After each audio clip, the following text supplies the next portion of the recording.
As nossas palavras iniciais são de gratidão. Gratidão a Deus, gratidão a Jesus, gratidão aos benfeitores espirituais que nos têm ajudado ao longo das atividades de nossa casa.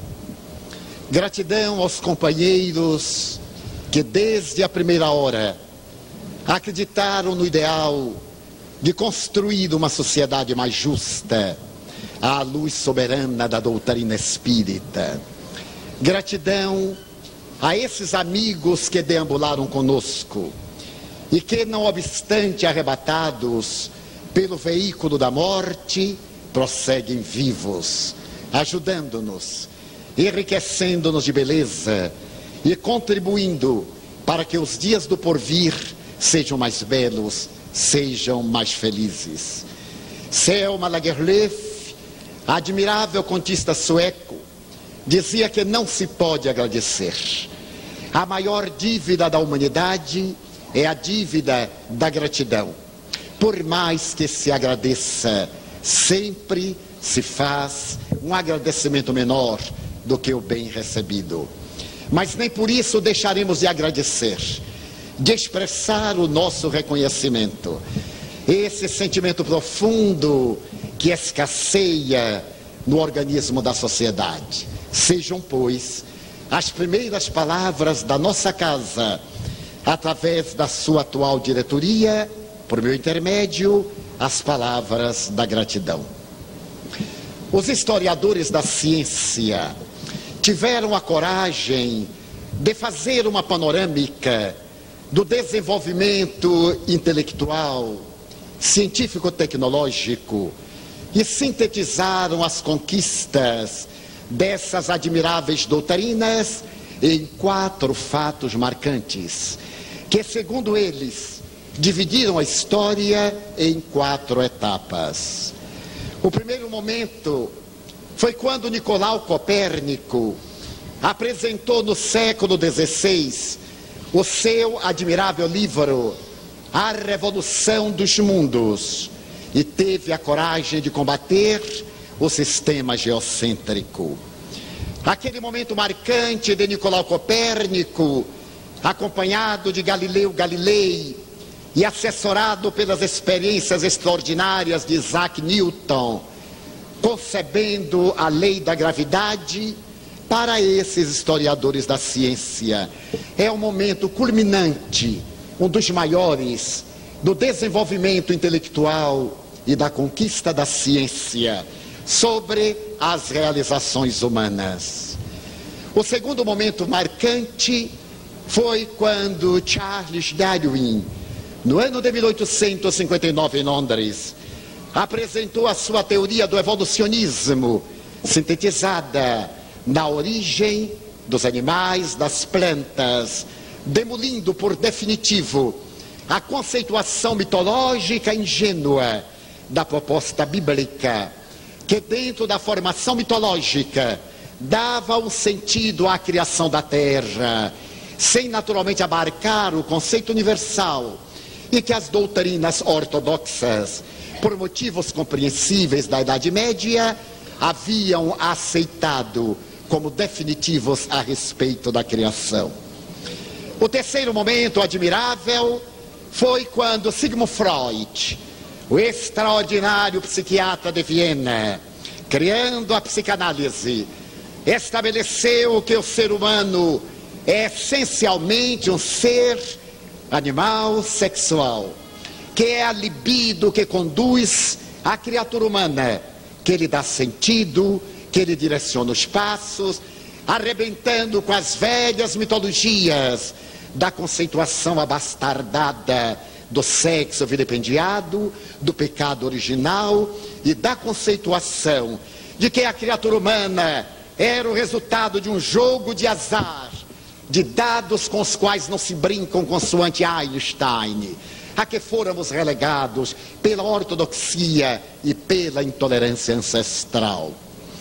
E esses mesmos historiadores da ciência estabeleceram que o quarto momento da cultura Esse momento marcante do pensamento é o instante quando a engenharia genética pode realizar clones, pode penetrar a intimidade do DNA para tentar decodificá-lo nos seus 3 bilhões de caracteres, o que deve ser conseguido até o ano 2005 pelo projeto Genoma Humano e penetrar na intimidade da vida e na sua realidade transcendental.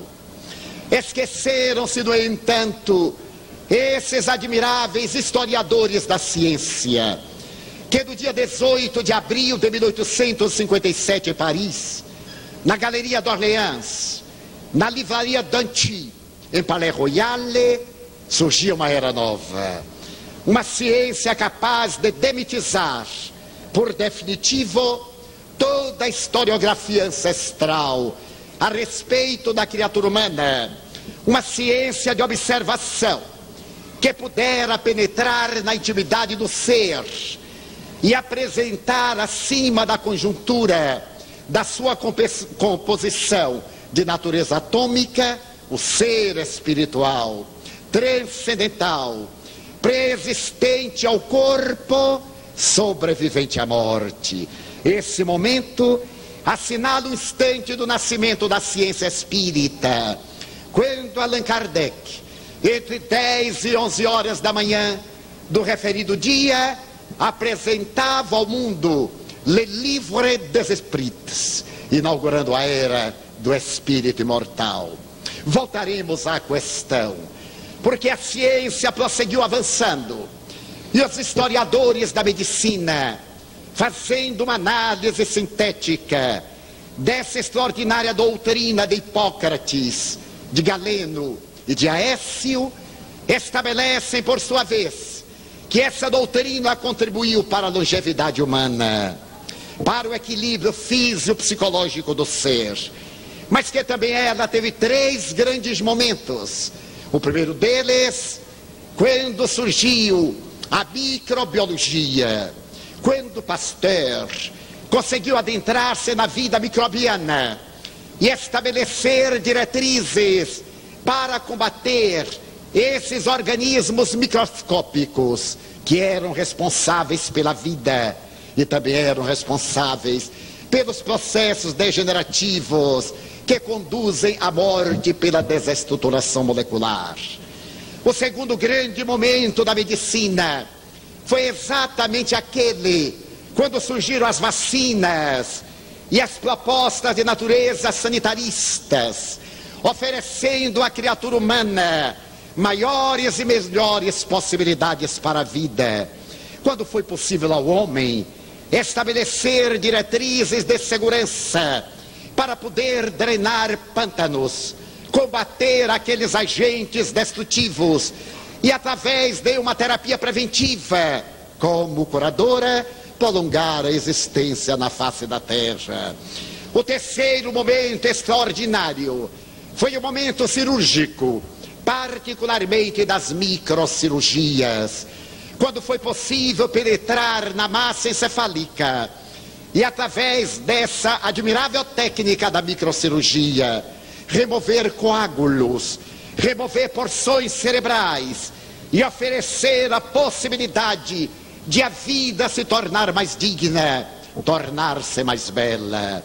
Quando nós vemos esses historiadores da ciência estabelecerem balizas e demarcarem os momentos hábeis da evolução, lamentamos que eles não tiveram oportunidade de estudar a doutrina espírita, que veio oferecendo ao homem todas essas oportunidades maravilhosas, somando as 3 experiências da ciência médica, a extraordinária psicoterapia do amor, que nos foi oferecida por Jesus, o mais notável psicoterapeuta da humanidade na palavra balizada da doutora Hannah Wolff, essa extraordinária psicanalista alemã, que honra a memória do seu mestre Sigmund Freud. Chegará, no entanto, o dia, como o próprio Allan Kardec teve a oportunidade de prever, em que a ciência e a religião se darão as mãos para ensejar a criatura humana essa fatalidade transcendental que é a plenitude, para a qual estamos destinados.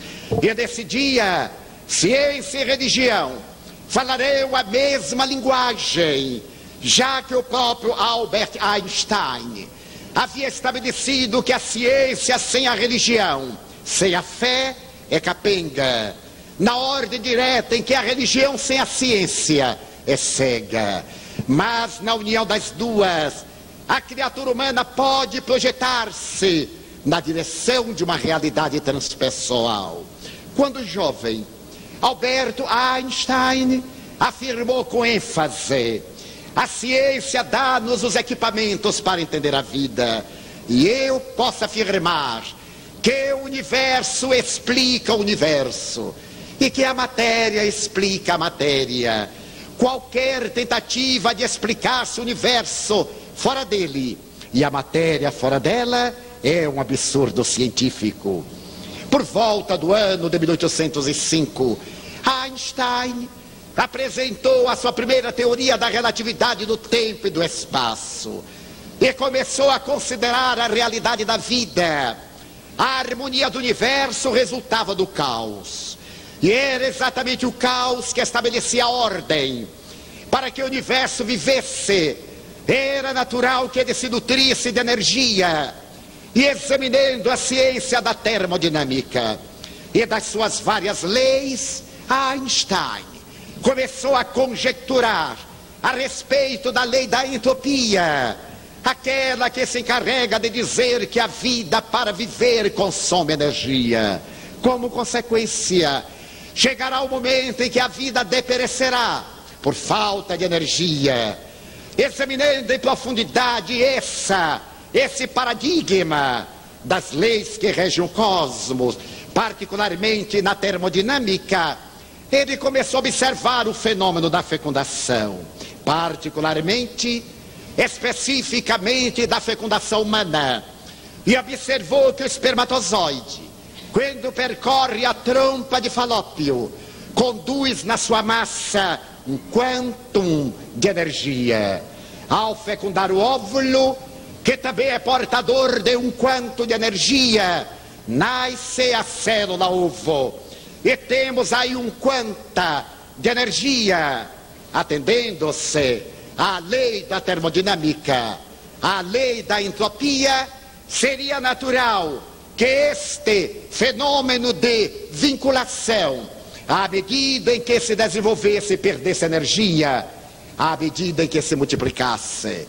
E Alberto Einstein teve a grande surpresa de verificar que no momento da cisparidade, ao dividir-se a célula, ao invés das duas células terem 50% da energia primitiva, cada uma delas carregava 100% da energia inicial.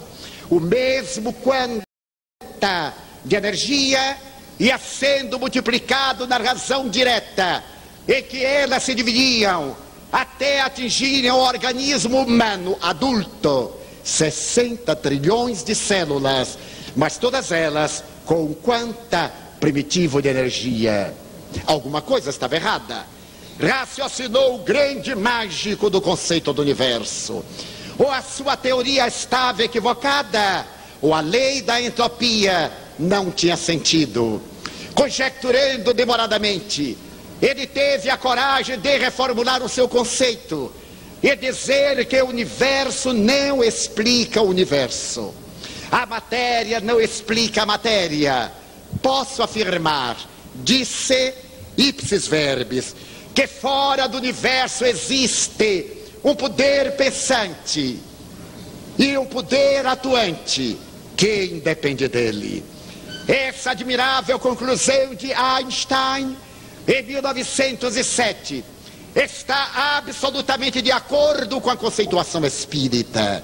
Quando Allan Kardec, ao apresentar o Livro dos Espíritos, formula a questão de número 1, que é Deus. E pela primeira vez na história da teologia, da filosofia, da teleologia, alguém formula a questão em termos exatos, porque até ali sempre era formulada quem é Deus, o que fazia pressupor na própria indagação que Deus necessariamente deveria ter uma natureza antropomórfica. Allan Kardec interroga que é Deus, e os espíritos definem-no. Deus é a inteligência suprema do universo e a causa primeira de todas as coisas, absolutamente precedendo a Einstein, que dá a mesma definição, com outras palavras. Fora do universo há um poder pensante, a inteligência suprema, e um poder atuante, aquela causa primeira de todas as coisas. A ciência espírita, marchando ao lado do progresso, jamais será ultrapassada, ainda asseverou Allan Kardec, porque se novos dados lhe forem dados, ela os absorverá. Mas se a ciência demonstrar que o espiritismo está equivocado em algum ponto, cabe-nos a nós espíritas abandonar esse ponto e acompanhar a ciência. Ora, o admirável cientista Thomson, conhecido na história como Lord Kelvin, teve a audácia de informar, ao se apagarem as luzes do século XIX, que a ciência não tinha mais nada para descobrir. Thomas Edison já houvera dito pouco antes: as experiências do lado científico estavam agora completadas. Já não havia mais nada que se pudesse adir às admiráveis conquistas da tecnologia. Tudo estava descoberto. A ciência havia revelado ao homem tudo aquilo de que ele tinha necessidade. E se vê que não foram nada audaciosos, foram, aliás, muito ingênuos, porque exatamente no momento em que a sonda espacial Pathfinder teve a oportunidade de colocar em Marte o admirável robô Sojourner, as informações que chegaram à Terra a respeito do planeta vermelho abriram um elenco de interrogações dantes jamais formuladas. E exatamente no momento em que a ciência se jactava de haver equacionado os problemas da criatura humana, depara-se com interrogações para as quais não tem neste momento necessariamente respostas, não possui as explicações que possam atender às exigências da razão, nem às necessidades de natureza ética da criatura humana. Isto porque, à medida em que o robô mandava à Terra as fotografias do entardecer monumental de Marte, da alvorada de cor vermelha, e realizava a sua experiência, fazendo análises do solo marciano e demonstrando a possibilidade de ter havido água em alguma época, portanto a possibilidade remota de ter havido vida, conforme os padrões de natureza biológica entendidos na Terra. Outras interrogações desafiavam a ciência, porque as noites são escuras. Qualquer um de nós pode responder com entusiasmo: as noites da Terra são escuras, porque o Sol está do outro lado. E temos apenas metade da resposta. Os modernos astrofísicos, fazendo uma análise da origem do sistema, da origem do universo, não concordam conosco, porque eles sabem que existem estrelas de magnífica grandeza, infinitamente maiores do que o Sol, e porque a sua luz não alcança a Terra, nem oferece à Terra uma claridade que a possa beneficiar durante todo o seu périplo em volta do seu eixo. É porque esses sóis se encontram a uma distância tão incomparavelmente incrível que a sua luz ainda não chegou ao nosso sistema. Aí nós temos agora uma outra equação que se poderia denominar como sendo um dos grandes paradoxos da humanidade. E poderíamos descobrir aí um desses paradoxos profundamente atormentantes, que é o paradoxo para tentar entender a origem do universo. Os cientistas afirmam que foram descobertas recentemente estrelas muito mais velhas do que a data provável da origem do universo. A origem do universo encontra-se estabelecida por dois cientistas que ganharam o Prêmio Nobel da Ciência na área da astrofísica em 1972, Penzias e Wilson, em cerca de 15 milhões de anos. No entanto, a ciência teve a oportunidade de constatar que existem estrelas muito mais velhas, o que não deixa de ser um paradoxo. O filho, as filhas mais velhas do que a sua mãe, mais velhas do que o seu pai, mais idosas do que o universo. Dentro desta colocação, torna-se necessário recuar a data da origem do universo em alguns bilhões de anos, e consequentemente desses astros cuja luz está viajando e ainda não pôde chegar até nós para nos dar a plenitude da claridade.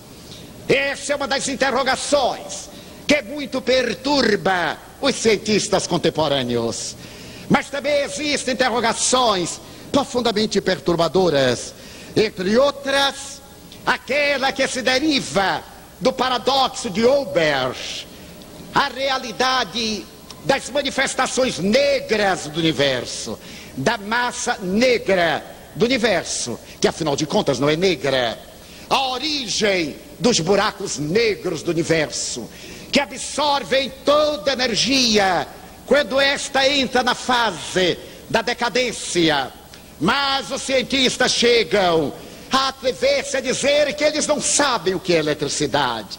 Qualquer um de nós, estudante de segundo grau, que se adentra pelas linhas da física quântica, poderá dizer que a eletricidade é resultado de uma substância subatômica, o elétron.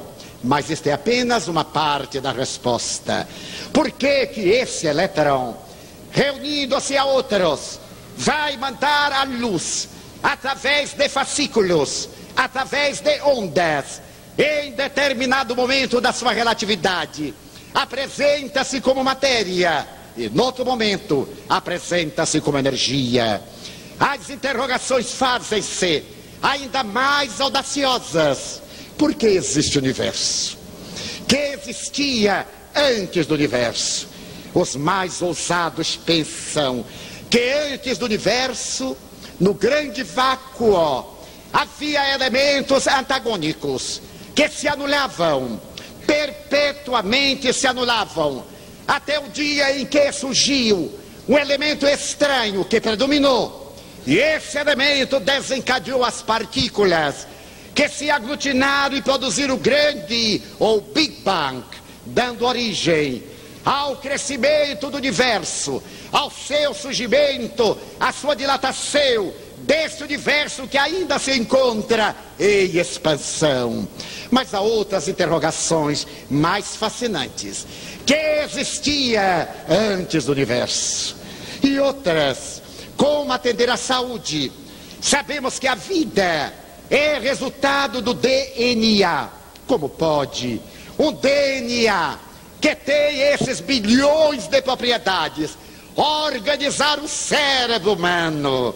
Cerca de 75 bilhões a 100 bilhões de neurônios, cuja massa é tão infinitamente pequena que não pode ser percebida nem pesada, conforme seria de desejar, pelos estudiosos da doutrina neuronal. Antes, acreditava-se que o cérebro humano era uma parte do nosso corpo, era um órgão sem maior finalidade. Ele tinha determinadas funções, mas a partir das experiências de Gall, por ocasião da doutrina da frenologia, mais tarde, graças a Jean-Baptiste Lamarck, com a sua teoria do transformismo, a posteriori com Charles Darwin, com seu evolucionismo, e mais tarde, graças à grande colaboração da psicologia, da psiquiatria, das doutrinas psiquiátricas e psicológicas, o cérebro passou a merecer maior consideração.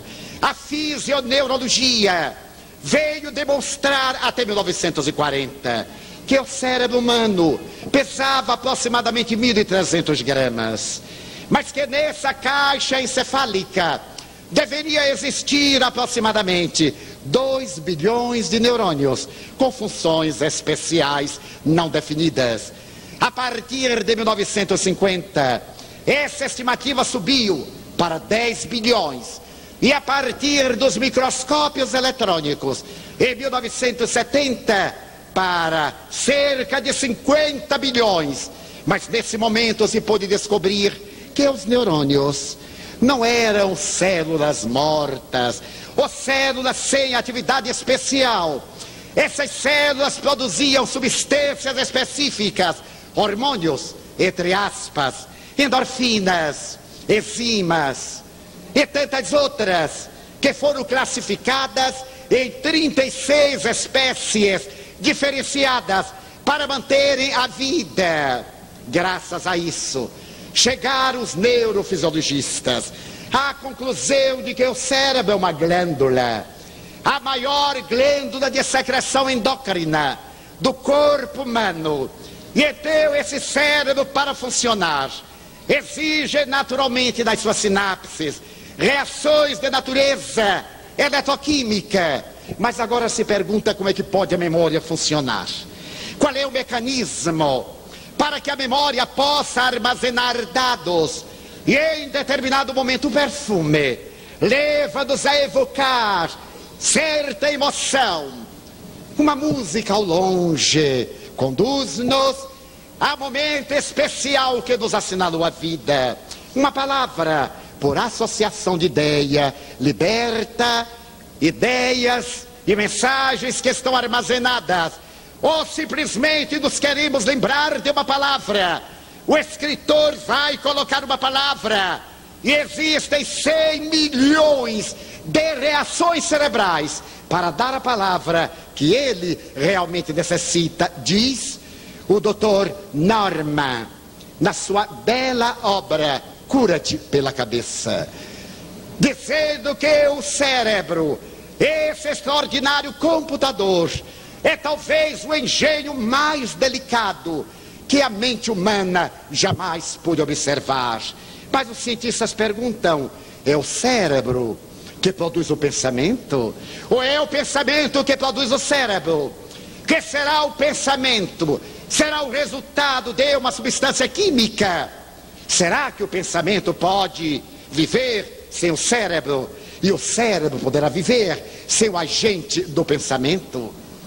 Os mais audaciosos chegaram nesse momento a fazer uma separação entre cérebro e consciência, entre consciência e mente, e estabeleceram que a máquina cerebral, que esta glândula endócrina, este extraordinário computador, é nada mais do que o resultado da consciência. Na palavra notável do oncologista cerebral, Dr. Robert Girop, ele estabeleceu que a consciência pode viver sem o cérebro, mas o cérebro não pode viver sem a consciência, razão pela qual a consciência não é um atributo cerebral.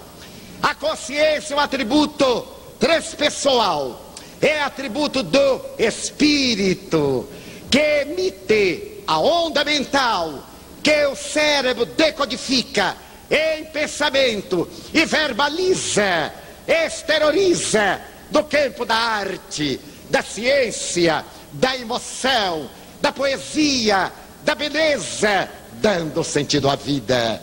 É fascinante observar-se que a ciência, avançando nos seus laboratórios e tomando como cobaia a própria criatura humana, como muito bem asseverou Fritjof Capra no seu tal da física, retorna à intimidade das cavernas do Tibete, a intimidade dos santuários da Índia, a intimidade dos santuários do Egito, retorna às furnas de Pitágoras, que mandou inscrever na entrada do seu santuário: a alma é uma chama velada.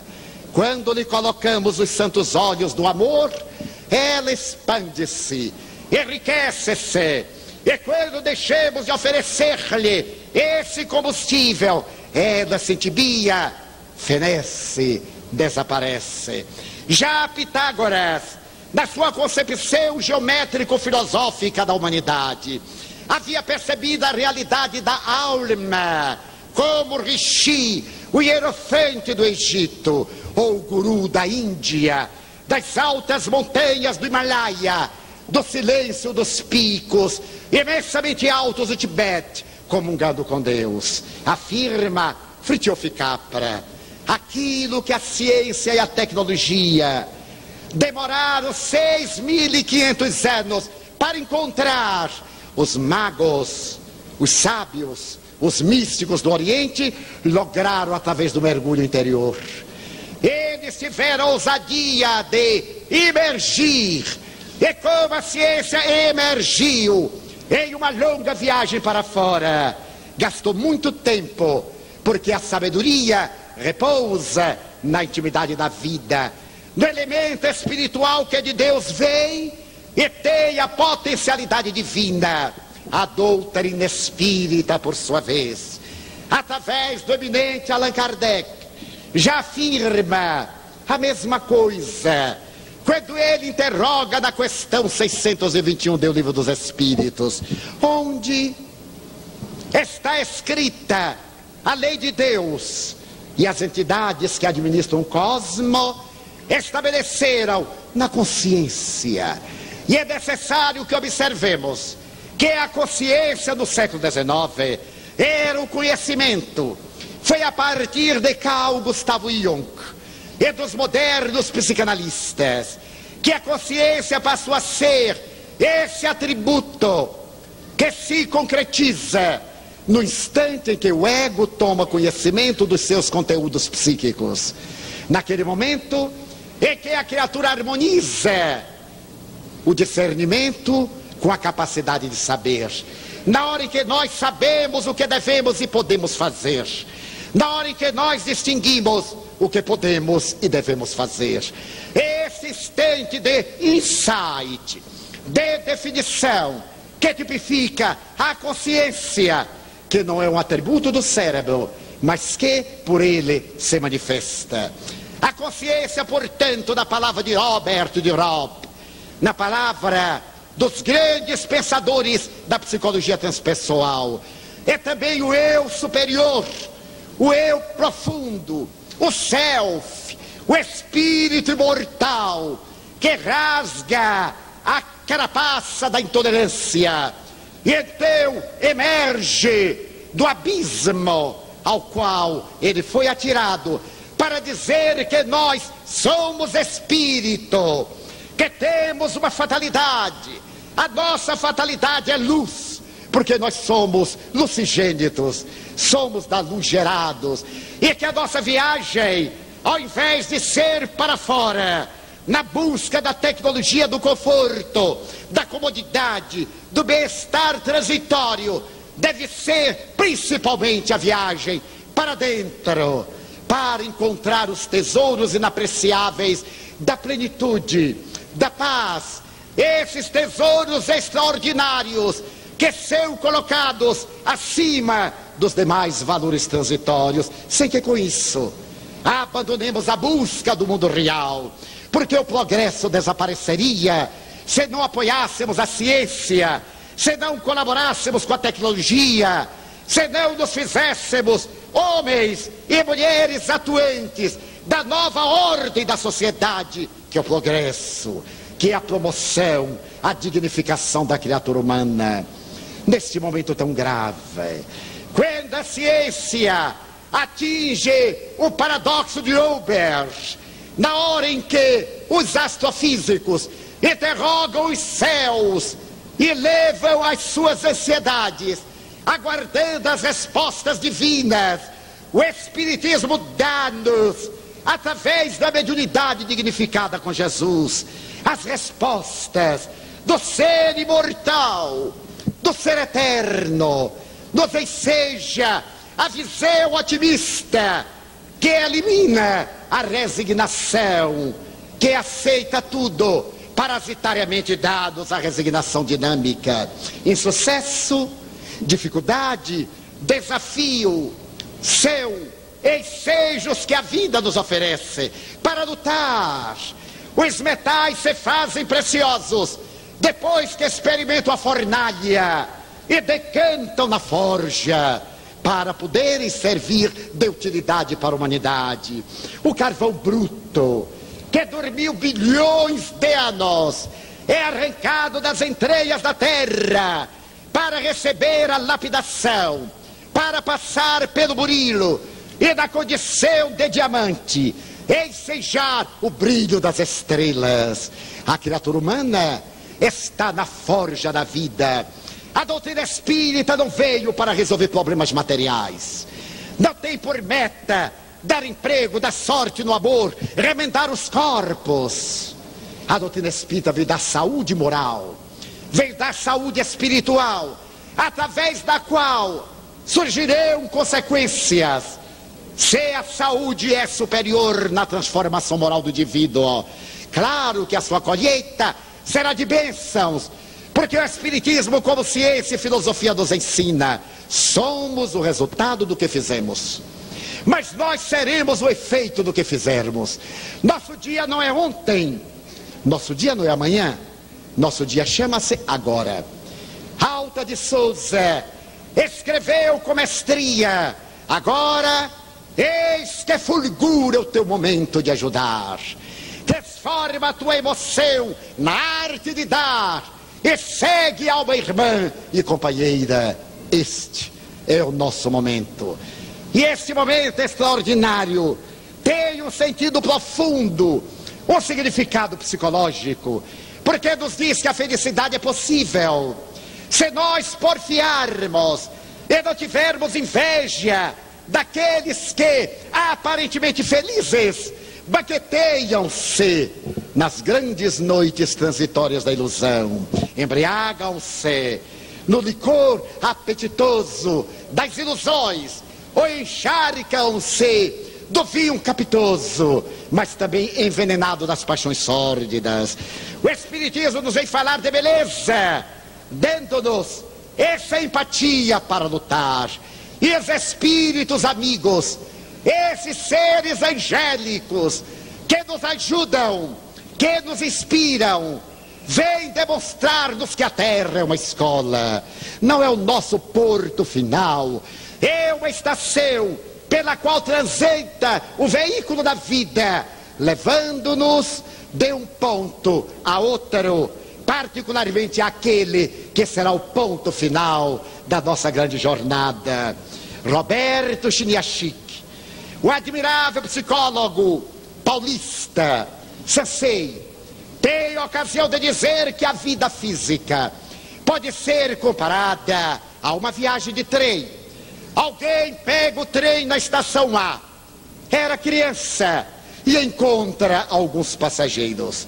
À medida em que o trem vai percorrendo o caminho de ferro, a criança cresce, e de repente, na próxima parada, entra outra criança, naturalmente filhos daqueles jovens que ali estavam, mas os anciãos terão que saltar adiante. Aquele que acaba de procriar salta da próxima estação, quando entram novos passageiros, que seriam seus netos, bisnetos, tetranetos. A vida física é essa viagem.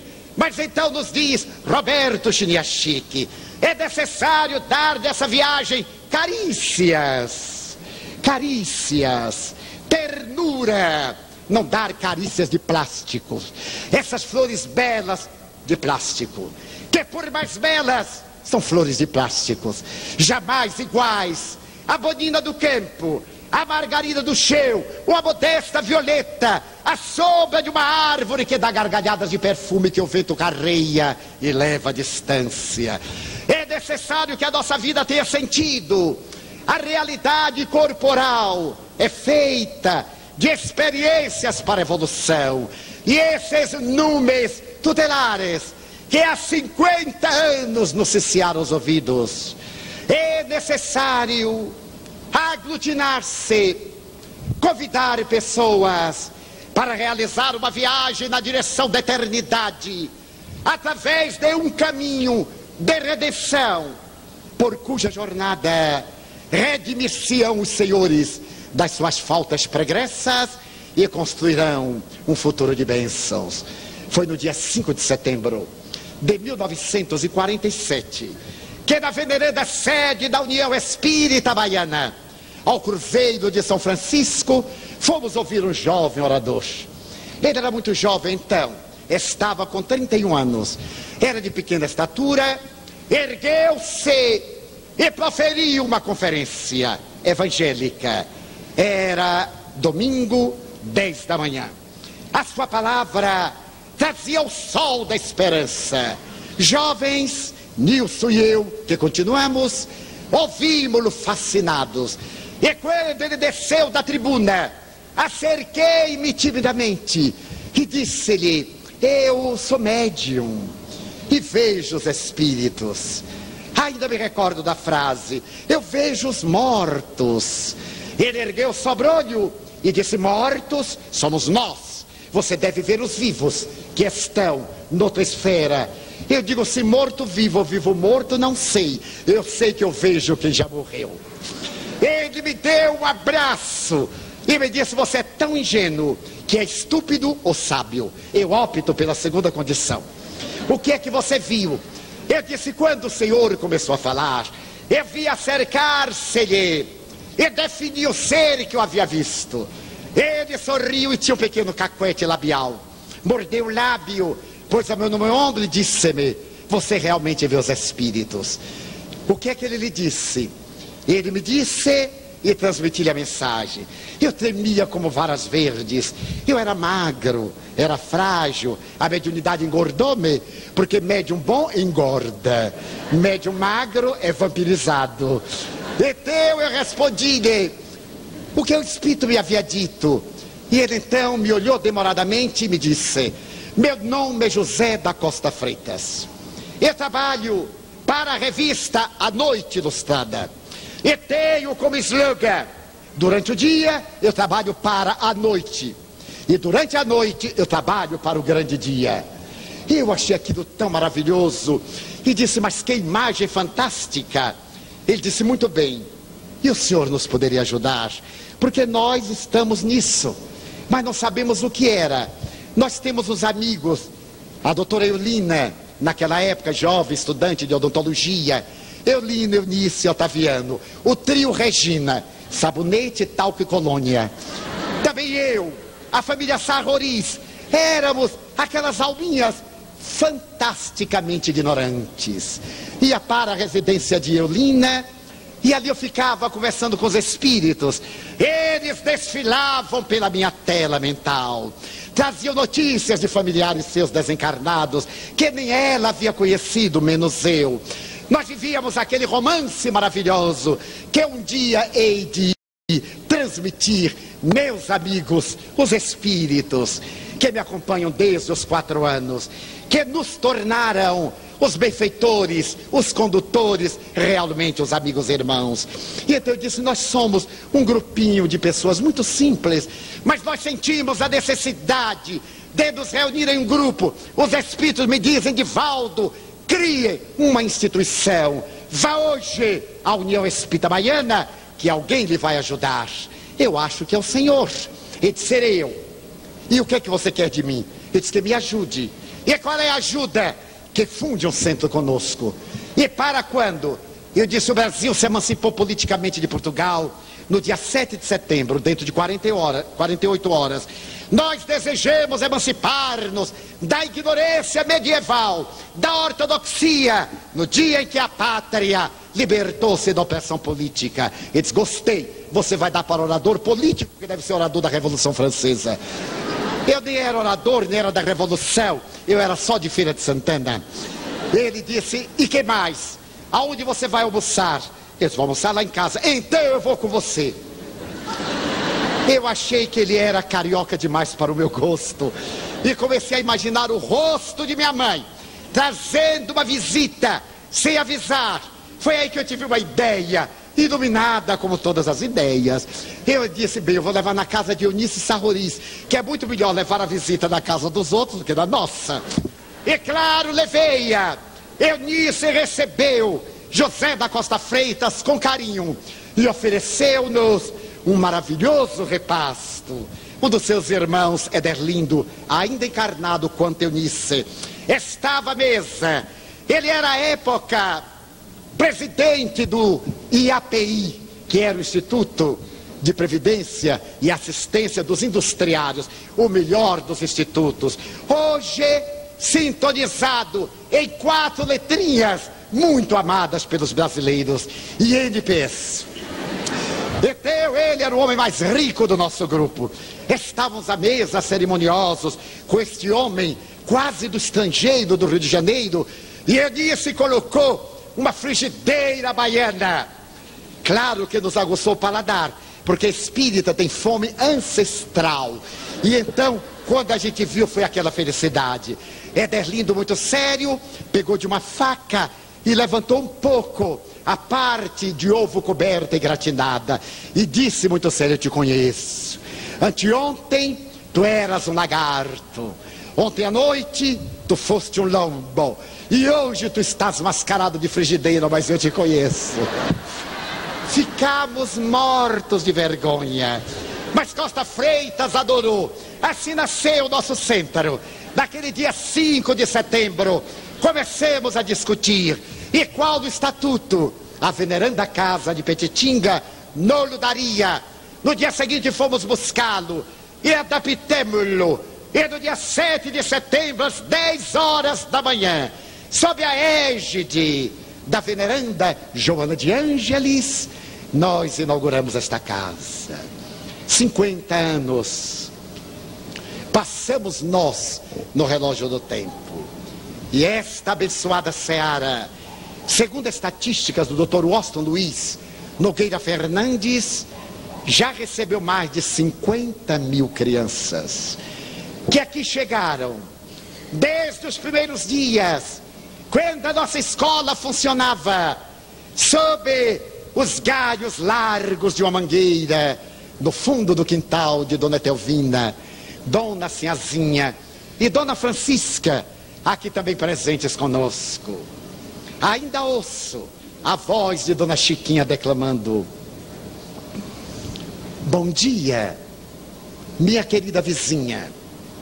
Bom dia, senhor doutor. Vai boazinha, assim, assim. Ela continua a nossa declamadora do além, confraternizando com Alda Andrade, que está a dizer: exaltação a Madalena.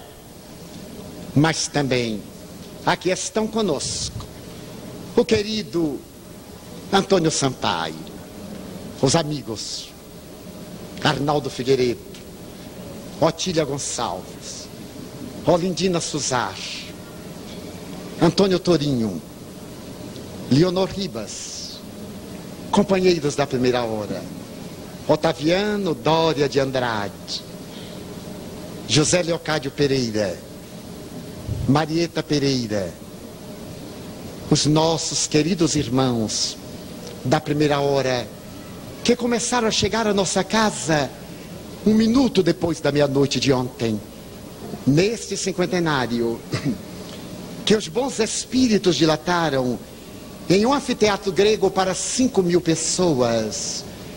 Eles começaram a chegar, conduzidos pelos espíritos nobres, mas também aqueles que receberam a palavra iluminadora da doutrina espírita em nossas tarefas experimentais, nas reuniões de desobsessão, de esclarecimento mediúnico, os sofredores que receberam assistência de passes, mas também os amigos escritores, Amélia Rodrigues, Manuel Filomeno de Miranda, Ignotus, Eros, Victor Hugo, Rabindranath Tagore e quantos outros que deram mensagens particulares, que escreveram livros delicados, livros de profundidade, livros de beleza, romances, reportagens. Alta de Souza, A Suave e Triste Cotovia de Macaíba, Carmen Sinira, Maria Dolores, Iaco Zentigues, Abílio da Silva Lima, José Petitinga e quantos outros, Sinésio Ramos, todos eles aqui conosco, confraternizando, porque aquele sonho de amor e de esperança levou-nos aos pântanos do Uruguai, guiados pela proposta moral religiosa do Espiritismo. A fé sem obras é morta, fora da caridade não há salvação. Saímos com Otília, Isaura Figueiredo, Alcina Figueiredo e Nilson, com um pacote de balas pelas pinguelas da invasão, a levar alguma coisa, e tínhamos tão pouco para dar. Bem-aventurado aquele que não tem do que dar, dá-se. Acariamos a cabeça de crianças sujas, de crianças pobres, e voltamos. E como nós não tínhamos nada para dar, saímos de porta em porta, todas as sextas-feiras à noite pedindo. Batíamos a porta e pedíamos. Escarraram-nos no rosto, atiraram-nos pedras, mandaram-nos trabalhar e abandonar a vagabundagem. Nós éramos tão jovens e sonhadores, sorríamos, porque São Francisco disse: a alegria perfeita aconteceu-me no dia em que, peregrinando com meu irmão Leão, e fazendo frio e caindo neve, eu bati a porta do meu monastério, e o irmão porteiro olhou e disse: fora, vagabundos, e me expulsou da minha casa, da casa que eu criei, só porque eu estava descalço e rasgado como Jesus. Então eu abracei irmão Leão, e na neve eu tive um momento de alegria perfeita, ser expulso do lar, não ter ninguém para quem apelar, senão a Jesus. Também nós, todos jovens, experimentamos a alegria perfeita quando nos bateram na cara, quando nos empurraram, quando disseram que éramos loucos. Nós estávamos possuídos da grande loucura que arrancou o filho de Bernardone para cantar o seu hino de louvor, para falar ao irmão Córrego, à irmã Lua, ao irmão Sol, aos irmãos Peixes, às irmãs Aves. E a nossa casa cresceu no suor, nas noites silenciosas e insones, na alegria de viver, e albergou milhares de crianças que passaram como nós, como flores, que não murcharam. Não foram as flores de Baudelaire, aquelas flores tristes, mas também foi a cortina de veludo de Anatole France. Foram as flores da alegria do Evangelho de Jesus, que cresceram, e neste momento filhos e netos aqui me ouvem, eles foram as flores que Deus semeou no jardim da nossa ingenuidade, de todos nós, mas também anciãos, que haviam perdido tudo, menos a dignidade de viver.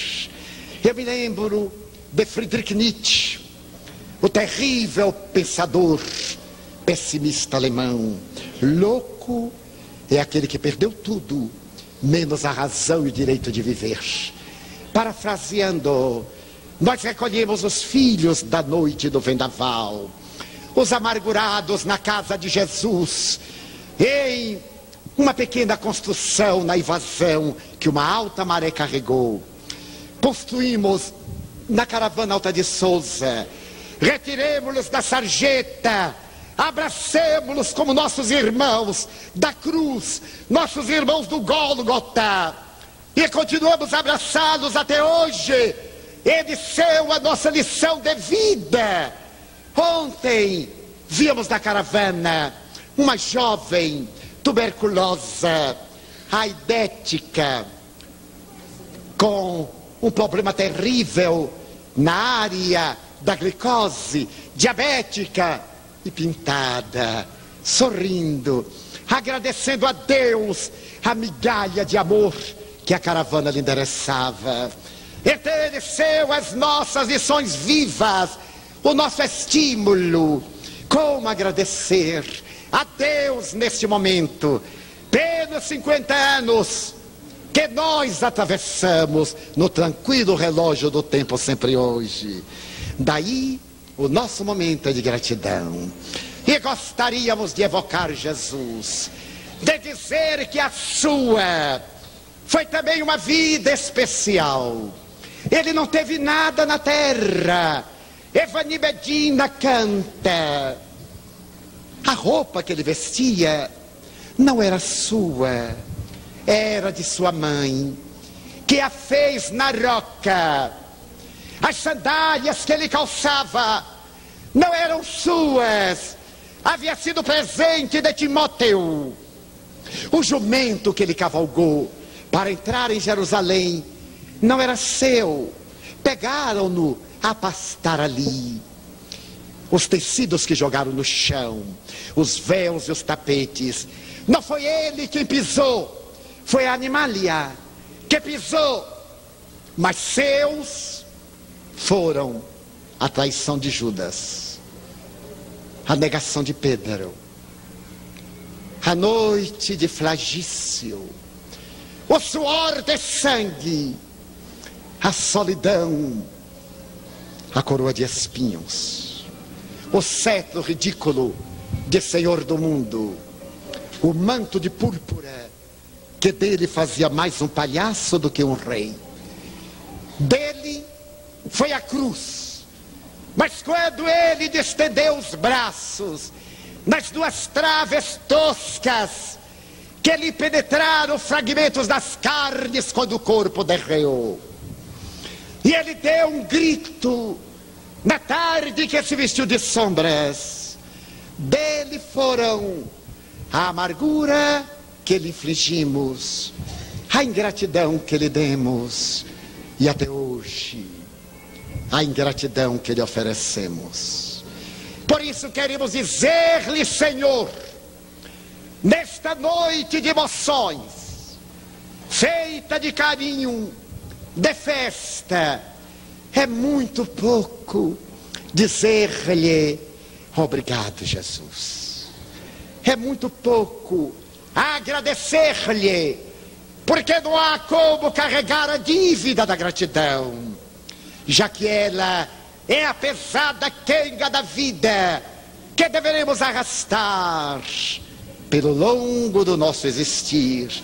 Então formularíamos a nossa prece em outra colocação, considerando as nossas deficiências, a nossa fragilidade, dir-lhe-emos, Senhor, eu gostaria de ser uma Via Láctea de estrelas, para que as noites da terra fossem mais belas.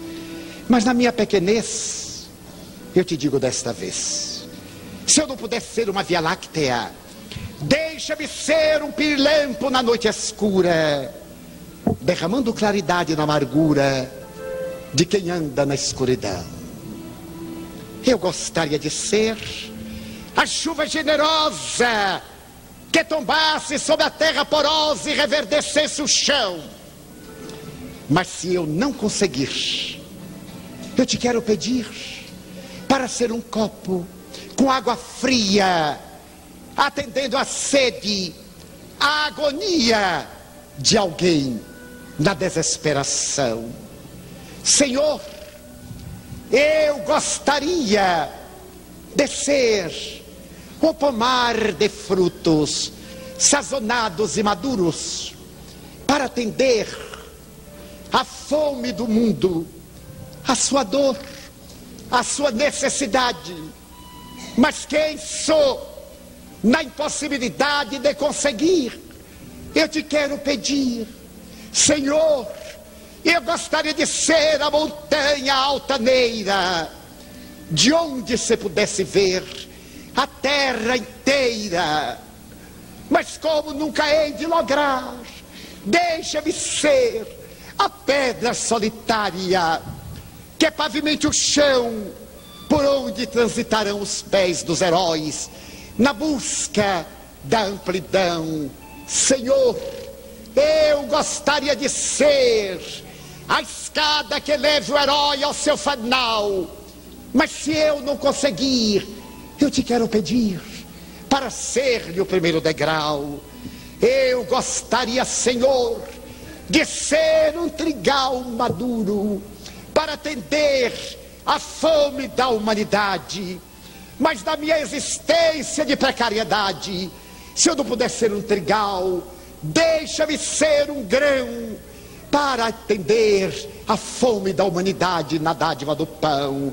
Senhor, eu queria ser um jardim de flores de todas as cores para embelezar a terra, mas na pobreza que minha alma encerra, se eu não puder ser um jardim, deixa-me ser uma rosa solitária na frincha da rocha, colocando beleza na paisagem da natureza.